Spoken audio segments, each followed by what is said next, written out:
Hello दोस्तों, स्वागत है आपका हमारे यूट्यूब चैनल मरीन वर्ल्ड में। दोस्तों, आज के इस वीडियो में मैं आपको बताऊंगा कि प्रोफेसर कैसे बने और इससे जुड़ी सारी जानकारी मैं आप लोगों को आज के इस वीडियो में दूंगा। दोस्तों, वीडियो में आगे बढ़ने से पहले मैं आपसे रिक्वेस्ट करना चाहूँगा कि अगर आपने अभी तक इस चैनल को सब्सक्राइब नहीं किया है तो इसे ज़रूर सब्सक्राइब कर लीजिएगा, और अगर आपको ये वीडियो पसंद आए तो अपने फ्रेंड के साथ इसे शेयर ज़रूर कीजिएगा। तो चलिए दोस्तों, इस वीडियो को स्टार्ट करते हैं। दोस्तों, इस वीडियो में आप प्रोफेसर कैसे बने, प्रोफेसर बनने के लिए क्या करना चाहिए, इससे जुड़ी पूरी जानकारी पाएंगे। दोस्तों, इंसान के जीवन में कुछ बनने के लिए शिक्षा कितनी ज़रूरी है ये आप भली भांति जानते होंगे, लेकिन कुछ लोगों की पढ़ाई में बहुत अधिक दिलचस्पी होती है, जिसमें ज़्यादातर लोग अच्छी नौकरी पाने के लिए पढ़ाई करते हैं। लेकिन कुछ ऐसे भी होते हैं जिन्हें पढ़ाई का बहुत अधिक शौक होता है और वे अपना ज्ञान दूसरों के साथ बांटना भी चाहते हैं, जिसमें अधिकांश लोग टीचिंग लाइन में कैरियर बनाने के बारे में सोचते हैं। वैसे आप सभी जानते ही होंगे कि शिक्षा के क्षेत्र में कई अनोखे पद होते हैं, जिसमें एक पद प्रोफेसर का भी है। तो दोस्तों, इस वीडियो में हम आपको डिटेल में बताएंगे कि कॉलेज में प्रोफेसर कैसे बने, इसीलिए इस वीडियो को अंत तक जरूर देखिएगा।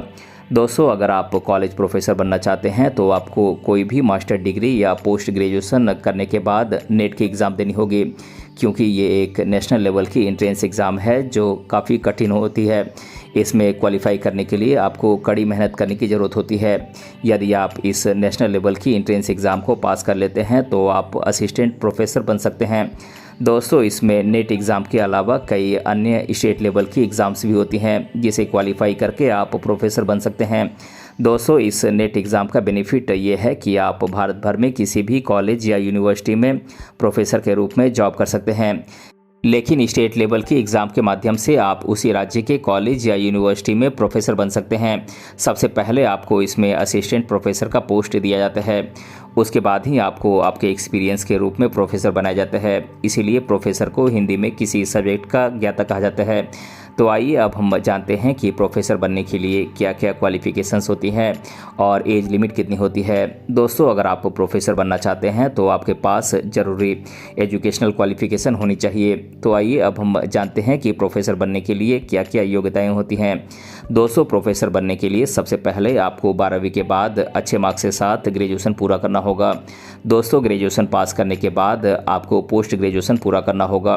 पोस्ट ग्रेजुएशन में आपके कम से कम 55 से 60% मार्क्स होने चाहिए। इसमें रिजर्व कैटेगरी के कैंडिडेट्स के लिए 50% मार्क्स का क्राइटेरिया रखा गया है। प्रोफेसर बनने के लिए कोई मैक्सिमम एज लिमिट निर्धारित नहीं की गई है। प्रोफेसर बनने के लिए यूजीसी नेट या इसके इक्विवेलेंट एग्ज़ाम आपको क्वालिफाई करना ज़रूरी है। दोस्तों, यूनिवर्सिटी में प्रोफेसर बनने के लिए पोस्ट ग्रेजुएशन के बाद पीएचडी करना ज़रूरी होता है। दोस्तों, अब हम जानते हैं कि प्रोफेसर बनने की प्रोसेस क्या है। दोस्तों, इसके लिए सबसे पहले आप 12वीं कक्षा पास करें।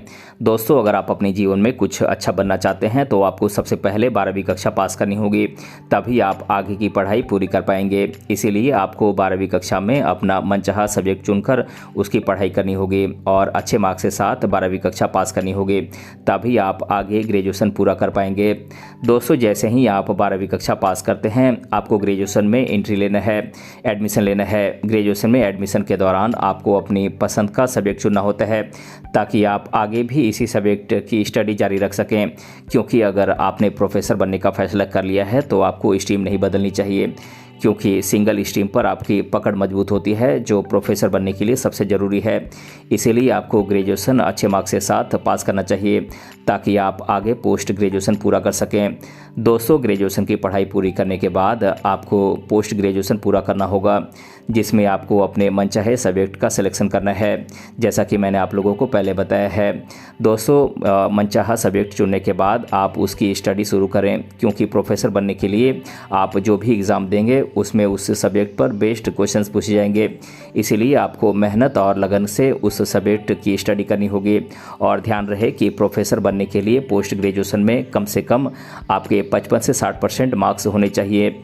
दोस्तों, पोस्ट ग्रेजुएशन पूरा करने के बाद आपको प्रोफेसर बनने के लिए यूजीसी नेट एग्ज़ाम के लिए अप्लाई करना होगा और इसे अच्छे मार्क्स के साथ पास करना होगा, क्योंकि यूजीसी नेट की एग्ज़ाम दिए बिना आप प्रोफेसर नहीं बन सकते हैं। इसीलिए आपके लिए यूजीसी नेट का एग्ज़ाम क्लियर करना बहुत ही ज़रूरी है। अगर आप यूजीसी नेट की एग्ज़ाम पास कर लेते हैं तो आप कॉलेजों में असिस्टेंट प्रोफेसर की पोस्ट के लिए अप्लाई कर सकते हैं, या फिर आप आगे एमफिल या पीएचडी भी कर सकते हैं। दोस्तों आप यूजीसी नेट एग्ज़ाम की बजाय एसईटी एग्ज़ाम भी दे सकते हैं। सेट एग्ज़ाम स्टेट लेवल के आधार पर दी जाती है, जिसका full form state level eligibility test होता है। आप जिस राज्य से इस एग्ज़ाम को पास करना चाहते हैं, आप उस राज्य के सभी कॉलेजों में प्रोफेसर की जॉब के लिए अप्लाई कर सकते हैं। दोस्तों पोस्ट ग्रेजुएशन करने के बाद आप एमफिल या पीएचडी कर सकते हैं, लेकिन केवल एमफिल करने से आप प्रोफेसर नहीं बन सकते हैं, जिसके लिए आपको नेट या एसएलईटी एग्ज़ाम पास करनी होगी या फिर पीएचडी करनी होगी। यदि आप पहले से ही पीएचडी कर चुके हैं तो आपको यूजीसी नेट एग्ज़ाम से छूट प्राप्त होती है। दोस्तों अगर आप प्रोफेसर बनना चाहते हैं तो आपको जानकारी के लिए बता दें कि यूनिवर्सिटी समय समय पर प्रोफेसर की जॉब के लिए नोटिफिकेशन जारी करती है, जिसकी जानकारी आपको यूनिवर्सिटी की वेबसाइट या फिर न्यूज़पेपर के माध्यम से मिल जाएगी, जिसके लिए आपको फॉर्म भरना होगा। फॉर्म भरने के बाद कॉलेजों में स्टेट पीएससी के माध्यम से भर्ती की जाती है, यानी कि स्टेट पब्लिक सर्विस कमीशन राज्य लोक सेवा आयोग के माध्यम से भर्ती की जाती है, जिसमें आपको एक रिटन एग्ज़ाम से गुजरना होता है। यदि आप रिटन एग्ज़ाम पास कर लेते हैं तो आपको इंटरव्यू के लिए बुलाया जाता है। इंटरव्यू देने के बाद आपके इंटरव्यू और एजुकेशनल क्वालिफिकेशन के आधार पर मेरिट लिस्ट तैयार की जाती है और मेरिट लिस्ट के अनुसार कैंडिडेट का सिलेक्शन पोस्ट के लिए किया जाता है। लेकिन इसमें पहले आपको असिस्टेंट प्रोफेसर का पोस्ट दिया जाता है और कुछ सालों के आपके एक्सपीरियंस के बाद आपको प्रोफेसर बना दिया जाता है। दोस्तों अब हम बात करते हैं कि प्रोफेसर बनने के लिए तैयारी कैसे करें। दोस्तों अगर आप प्रोफेसर बनना चाहते हैं तो आपको इसकी तैयारी पोस्ट ग्रेजुएशन के दौरान ही शुरू कर देनी चाहिए। प्रोफेसर की तैयारी के लिए आपको एक टाइम टेबल बनाकर पढ़ाई करनी चाहिए। प्रोफेसर की तैयारी के लिए आप किसी अच्छे कोचिंग की भी मदद ले सकते हैं। आप चाहें तो इंटरनेट या यूट्यूब के जरिए भी नेट एग्ज़ाम की तैयारी कर सकते हैं। आपको अपने चुने हुए सब्जेक्ट पर अधिक ध्यान देना चाहिए। यदि आप चाहें तो प्रोफेसर की तैयारी के लिए मार्केट से आप अच्छी किताबें भी खरीद सकते हैं। दोस्तों अगर हम प्रोफेसर की सैलरी की बात करें तो आपको बता दें कि प्रोफेसर 3 प्रकार के होते हैं: असिस्टेंट प्रोफेसर, एसोसिएट प्रोफेसर और प्रोफेसर। इसीलिए इन तीनों की सैलरी अलग अलग तय की गई है। आपको बता दें कि इन तीनों प्रोफेसर की सैलरी उनके सैलरी स्ट्रक्चर के आधार पर निर्धारित की गई है। ये लेवल 10 से 15A तक होते हैं। इसीलिए इनकी सैलरी क्वालिफिकेशन और एक्सपीरियंस के आधार पर दी जाती है। एक रिकॉर्ड के मुताबिक असिस्टेंट प्रोफेसर को 57,000 से 67,000 रुपये तक पर मंथ की सैलरी मिलती है, यानी कि 57,000 रुपये से लेकर 67,000 रुपये तक एक असिस्टेंट प्रोफेसर को सैलरी मिलती है। वहीं एसोसिएट प्रोफेसर को 75,000 रुपये से लेकर 85,000 रुपये के बीच सैलरी मिलती है और प्रोफेसर का पोस्ट पाने वाले व्यक्ति को 1 लाख रुपये पर मंथ से अधिक की सैलरी दी जाती है। तो दोस्तों आज के इस वीडियो में मैंने आप लोगों को बताया कि प्रोफेसर कैसे बने और इसके बारे में मैंने आप लोगों को आज के इस वीडियो में डिटेल से बताया है। दोस्तों अगर आपको ये वीडियो पसंद आया है तो अपने फ्रेंड के साथ इसे शेयर ज़रूर कीजिएगा और अगर आप चैनल पर नए हैं तो इसे ज़रूर सब्सक्राइब कीजिएगा। मिलते हैं अगले वीडियो में किसी अन्य टॉपिक के साथ, तब तक के लिए धन्यवाद।